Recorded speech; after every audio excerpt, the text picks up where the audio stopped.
Good morning students. मैं आज बताऊंगा आप लोगों को what are the various theory of failures. देखिए, जो principal stress and principal strain unit है उसमें थ्योरी ऑफ फेलियर्स आता है, मतलब कैसे मटेरियल्स फेल होते हैं। देखिए, maximum principal stress theory, Rankine's theory. देखिए, रैंकाइन्स थ्योरी के बारे में पहले पढ़ेंगे।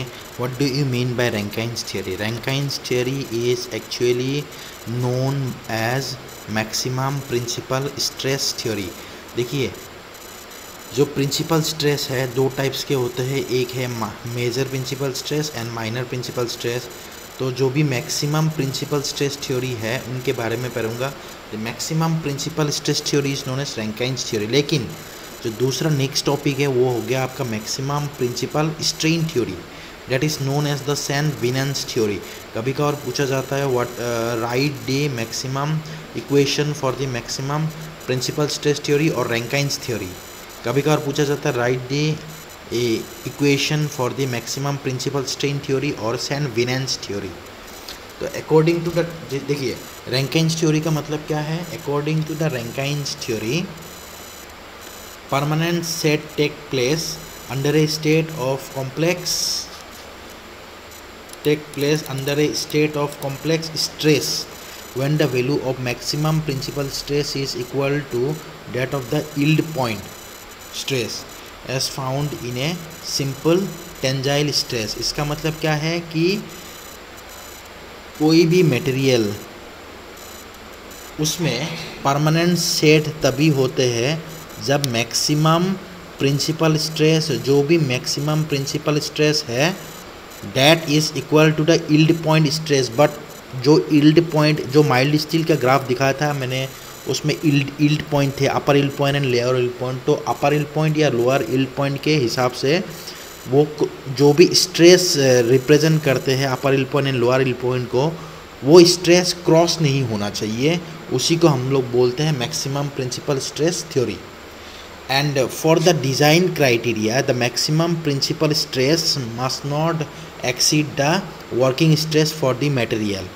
Even design purpose से जो भी maximum principal stress है, that is my major principal stress, it should not exceed the working stress, that is sigma 1 and sigma 2। sigma 1 क्या हो गया आपका major principal stress and sigma 2 हो गया minor principal stress. both the major and the minor principal stresses, they should not exceed the working stress या yield stress. They should be always less than or equal to the yield stress for no failure। अगर yield stress cross हो गया तब failure हो जाएगा। इसीलिए for the design purpose we will take the sigma 1 and sigma 2 is less than equal to the yield stress divided by the factor of safety। तो principal stress में मैंने यही देखा कि प्रिंसिपल स्ट्रेस थ्योरी में होते क्या है कि जो भी प्रिंसिपल मैक्सिमम प्रिंसिपल स्ट्रेस है वो क्रॉस नहीं होना चाहिए यील्ड स्ट्रेस से ज़्यादा नहीं होना चाहिए। And according to the maximum principal strain theory, that is Saint Venant's theory, a ductile material begin to yield when the maximum principal strain reaches the strain at which yielding occurs in simple tension। According to the Saint Venant's theory होता क्या है, कोई भी material yielding होते हैं जब उसमें yielding होने के लिए जो यील्ड स्ट्रेस है उस रेस्पेक्ट में जो भी स्ट्रेन प्रोड्यूस होते हैं उतने स्ट्रेस में ये यील्डिंग होते हैं। ठीक है, according to the maximum principal stress theory ज़्यादातर यील्डिंग किस में होते हैं, डक्टाइल मटेरियल्स में यील्डिंग होते हैं। तो a ductile material it begins to yield, ductile materials yield होते हैं कब, when the ductile materials will reach the maximum principal strain. ठीक है, when the ductile materials will reach the maximum principal strain and that principal strain corresponds to the yield strain. तो तो according to the maximum principal strain theory या Saint Venant's theory, strain जो भी strain है sigma 1 and sigma 2 epsilon 1 and epsilon 2, this should be always less than or equal to the yield stress divided by the Young's modulus. जब stress by Young's modulus करते हैं हम लोग, तो stress by Young's modulus का मतलब क्या है? स्ट्रेन. लेकिन स्ट्रेन कौन सा स्ट्रेन है? ये यील्ड स्ट्रेन, क्योंकि yield stress by Young's modulus is known as yield strain. So epsilon 1 2 should be less than equal to epsilon y. अब epsilon 1 2 का मतलब है, जैसे मैंने बताया था आप लोग का 3D में क्या होते हैं, sigma 1 by E minus of mu into sigma 2 by E minus of mu into sigma 3 by E should be less than और equal to the sigma Y by E. So इससे हम लोग के पास इक्वेशन आ रहा है sigma 1 minus of mu into sigma 2 minus of mu into sigma 3 should be less than और equal to the yield stress. लेकिन फॉर डिजाइनिंग पर्पस हम लोग क्या करेंगे, yield stress divided by factor of safety कर देंगे. So this one is known as the maximum principal strain theory. देखिए, जब प्रिंसिपल स्ट्रेस होते हैं तो हम लोग स्ट्रेस को कंपेयर करते हैं, यील्ड स्ट्रेस और प्रिंसिपल स्ट्रेसेस को कंपेयर करते हैं. लेकिन जब प्रिंसिपल स्ट्रेन थ्योरी होते हैं तब हम लोग यील्ड स्ट्रेन को कंपेयर करते हैं with respect to the principal strain. जो भी थ्योरी है उस हिसाब से हम लोग कंपैरिजन कर रहे हैं. उसके बाद नेक्स्ट थ्योरी है आपका maximum shear stress theory. According to the maximum shear stress theory, maximum shear stress theory का और एक नाम है, that is Guest and Tresca's theory भी बोला जाता है. According to the Guest and Tresca's theory, failure of a specimen subjected to any combination of load when the maximum shear stresses at any point reaches the failure value equal to that developed. According to the shear stress theory, fail कब होगा?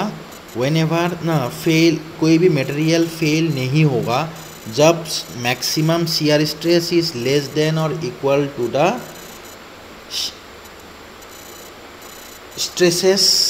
shear stress at yielding point. That is yield point में जो भी shear stress होते हैं उसको cross नहीं होना चाहिए. अब सभी को पता है कि मैक्सिमम शियर स्ट्रेस क्या होता है, सिग्मा वाई बाई 2 होते हैं. So maximum shear stress should be less than और equal to the sigma Y divided by 2 for no failure. But जैसे मैंने मोहर्स सर्कल से भी बताया था कि मैक्सिमम शियर स्ट्रेस कब होगा, maximum shear stress is equal to the sigma 1 minus of sigma 2 by 2 होते हैं. जब sigma 1 minus of sigma 2 by 2 होगा तो दोनों तरफ 2 कैंसिल हो जाता है. जैसे आप लोगों का shear stress is equal to sigma 1 minus of sigma 2 by 2 होते हैं, तो ये 2 और ये 2 दोनों कैंसिल हो गया. तो sigma 1 minus of sigma 2 should be less than equal to the yield stress for designing purpose divided by factor of safety कर देते हैं. तो this one is actually known equation for the Guest and Tresca's theory और the maximum shear stress theory के equation है.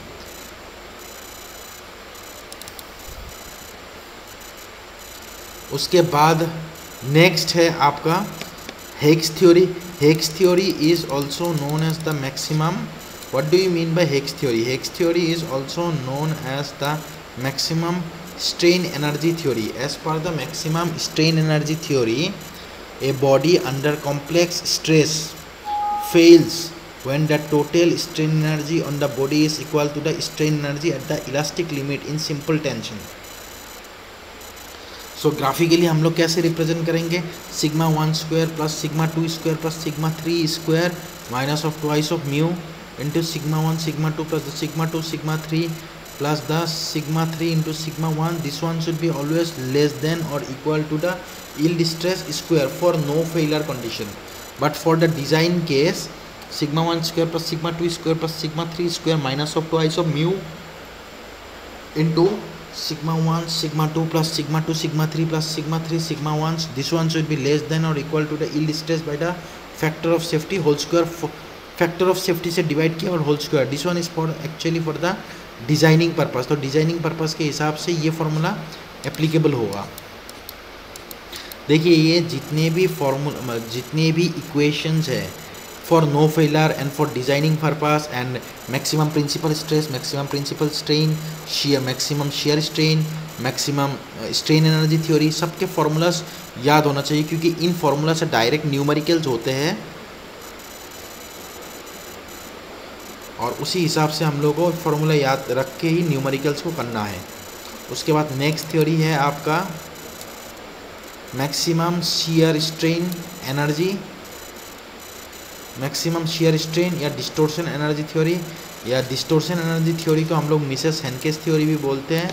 सो finally as per the Mises Hencky's theory, whenever there is for the no failure to take place, the equation will be half of sigma 1 minus of the sigma 2 whole square plus sigma 2 minus of sigma 3 whole square plus sigma 3 minus of sigma whole square.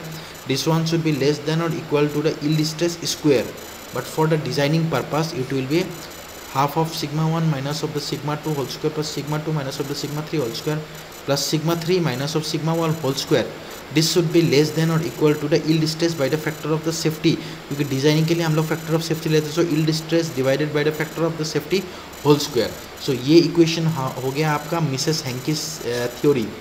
देखिए इससे पहले जो था strain energy theory था, लेकिन last जो equation है वो आपका हो गया मैक्सिमम शियर स्ट्रेन।